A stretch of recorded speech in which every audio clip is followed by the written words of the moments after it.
¿Qué tal? ¿Cómo les va? Yo soy Nicolás Márquez. Me voy a referir brevemente a 10 mitos, 10 falacias, 10 patrañas que los abortistas han impuesto en el debate actual en la Argentina, que como todo el mundo sabe, se presentó un proyecto de ley para legalizar el aborto.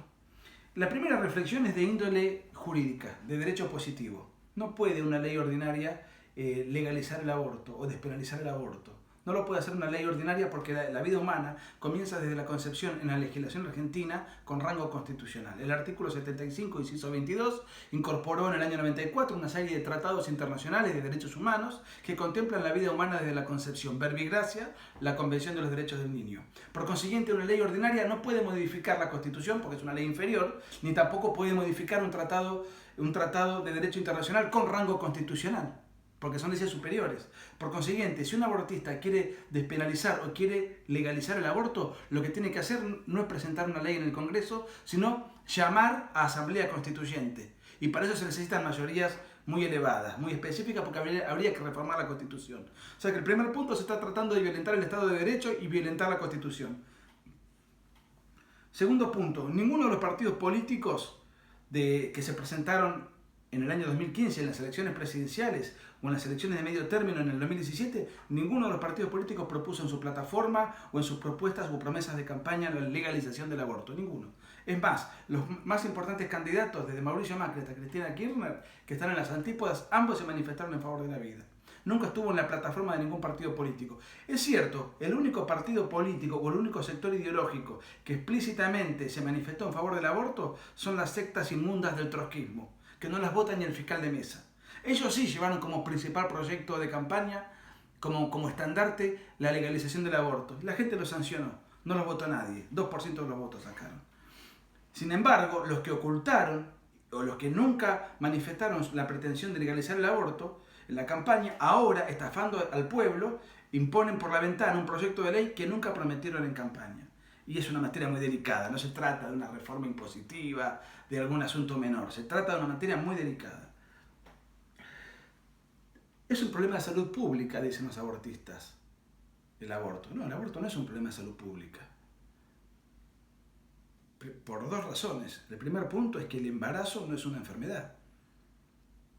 Y el segundo punto es que nunca puede ser una política de salud pública el hecho de que dos personas ingresen al hospital, una salga viva y el otro salga tirado en un tacho de basura.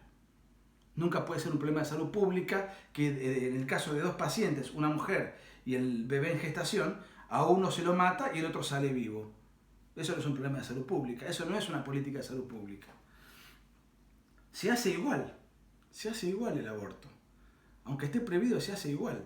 Tenemos que legalizarlo para que la persona que se lo va a hacer se lo haga en condiciones tecnológicas y clínicas de mejor infraestructura, de mejor envergadura. Miren, el robo también se hace igual y está prohibido. ¿Qué hacemos? ¿Legalizamos el robo? El homicidio también se hace igual y está prohibido. ¿Legalizamos el homicidio? Lo que tiene que hacer el Estado es reforzar su control y su política de seguridad para disminuir los abortos.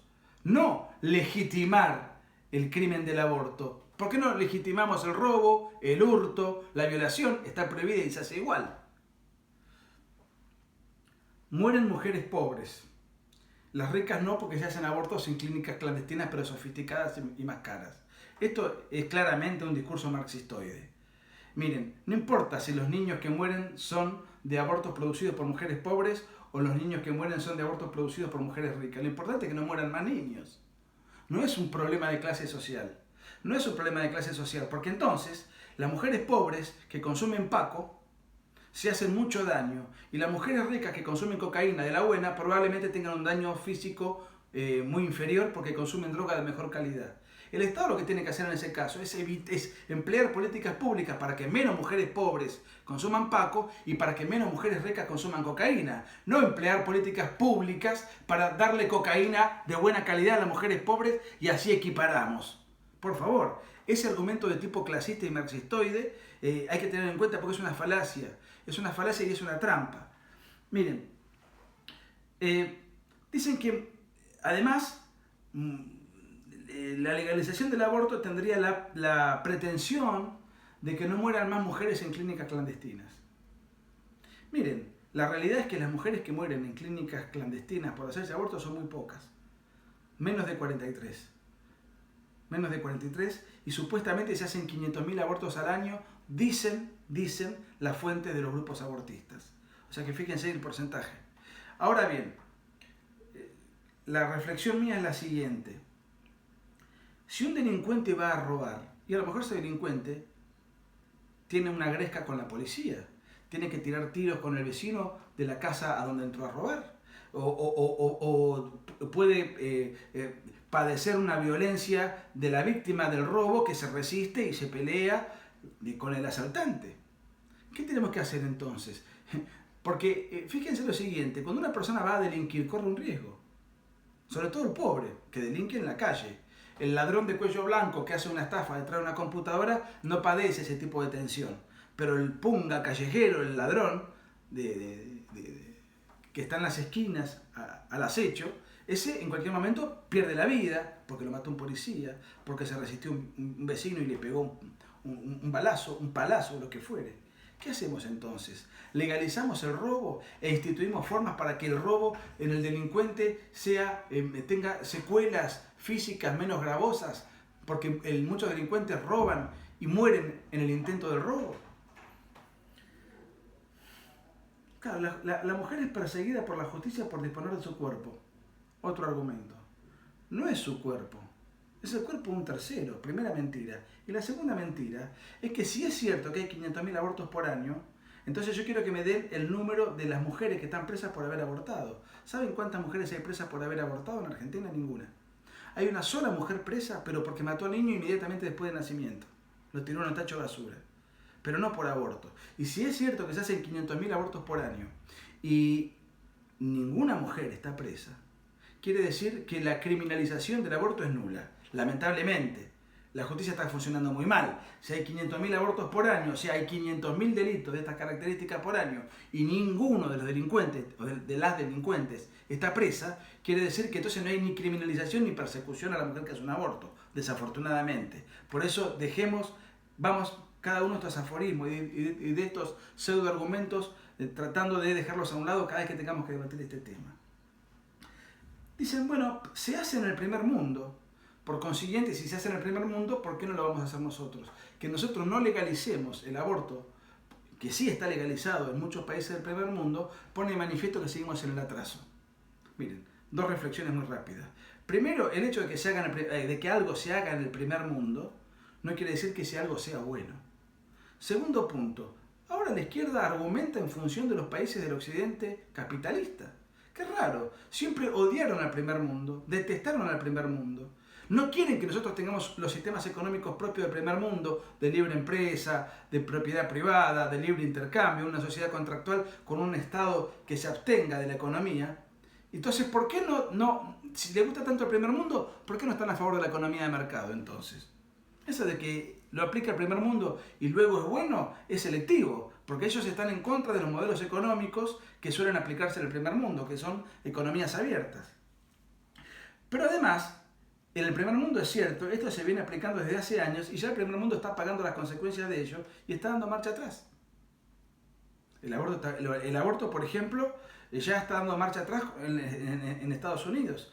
Donald Trump se declaró pro vida, tuvo como objetivo de su gobierno que en todos los estados de Estados Unidos se prohíba el aborto y quitó toda la financiación a la Internacional de la Muerte, que es la clínica Planned Parenthood. Y estamos hablando del primer país del mundo. En Europa está pasando otro tanto. Un ejemplo, Macron en Francia ya está pagando subsidios para que las mujeres tengan más de 2 hijos, porque solamente tienen uno y tienen graves problemas en los índices de natalidad. O sea que todas estas políticas de género que se han llevado adelante, con el aborto incluido, les están dando a Europa resultados desastrosos. Por eso en Europa empiezan a aflorar partidos pro vida y políticas de gobierno que tratan de fomentar la natalidad y no de disminuirla.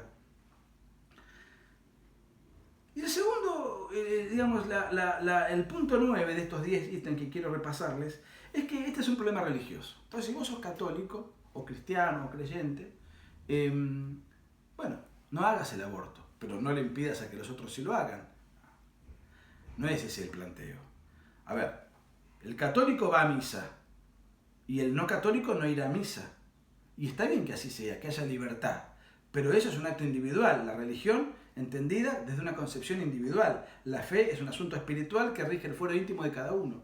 y nadie tiene por qué meterse. Pero el tema del aborto no tiene nada que ver la religión. Nos quieren arrastrar el debate con una chicana muy fácil. Vos no lo hagas, pero no le impidas a los otros que lo hagan. Esto es como decir, miren, yo estoy a favor de la despenalización del robo. Yo no lo haría, porque mis convicciones morales me impiden robar. Pero si otros quieren robar, que lo puedan hacer. Ese no es el asunto. Y les digo más, esto no tiene nada que ver con lo que diga el Papa, no tiene nada que ver con lo que diga una encíclica o una bula papal o la conferencia episcopal.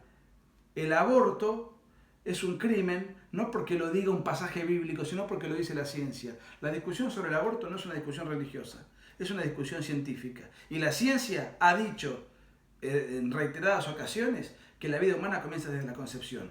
Esto no es una discusión religiosa, esta es una discusión científica y en todo caso también es una discusión relativa al derecho penal, porque el aborto es un homicidio.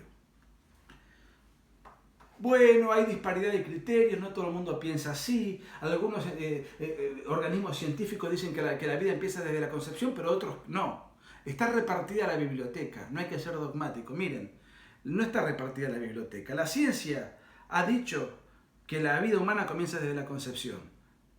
Y los médicos abortistas y las clínicas inmorales que viven del crimen del aborto, incluso traficando los órganos de los bebés abortados, como la Planned Parenthood, van a tratar de relativizar este asunto, pero precisamente para tener su negocio. Pero no es una postura científica, es una postura política, que si está el corazón terminado, que si tiene el cerebro terminado, que si tiene el sistema nervioso ya desarrollado, sí o no, la tercera semana, la cuarta, la quinta, la 14, los 6 meses, los 13, todo eso forma parte de una ruleta rusa. Y si fuese cierto que hay duda en el mundo científico en torno a en qué momento empieza la vida, bueno, ante la duda no podemos estar jugándonos y poner a los 3 meses, a los 5 meses o a los 4 meses. Ante la duda hay que proteger la eventual vida que no sabemos cuándo comienza, si relativizáramos el problema, desde el momento mismo de la concepción. Y vuelvo otra vez a un ejemplo del derecho positivo. Ante la duda, un juez que va a juzgar a un criminal, pero que no tiene la certeza absoluta de que esa persona se ha cometido el delito, existe el principio que es el indubio pro reo. Ante la duda, al reo hay que dejarlo libre. Ante la duda hay que defender la vida desde el momento mismo de la concepción. Porque si no sabemos cuándo comienza, no podemos entonces establecer con arbitrariedad una fecha específica, porque corremos el riesgo de estar matando miles y miles de personas si luego se ratifica y se confirma científicamente que la vida empieza de antes o desde la concepción. Miren, no hay ninguna duda en el mundo científico, ojo. Lo que hay es intereses de lobbies abortistas por intereses crematísticos. Pero si existiese tal duda, hasta no dilucidar científicamente el enigma acerca de cuándo y cómo empieza la vida, lo que hay que hacer es defenderla de la concepción. Eso es todo por hoy. Ojalá algo de todo este desorden caótico que he explicado en estos minutos sirva para reflexionar, y para retrucar o para reforzar los argumentos que acabo de esbozar. Gracias.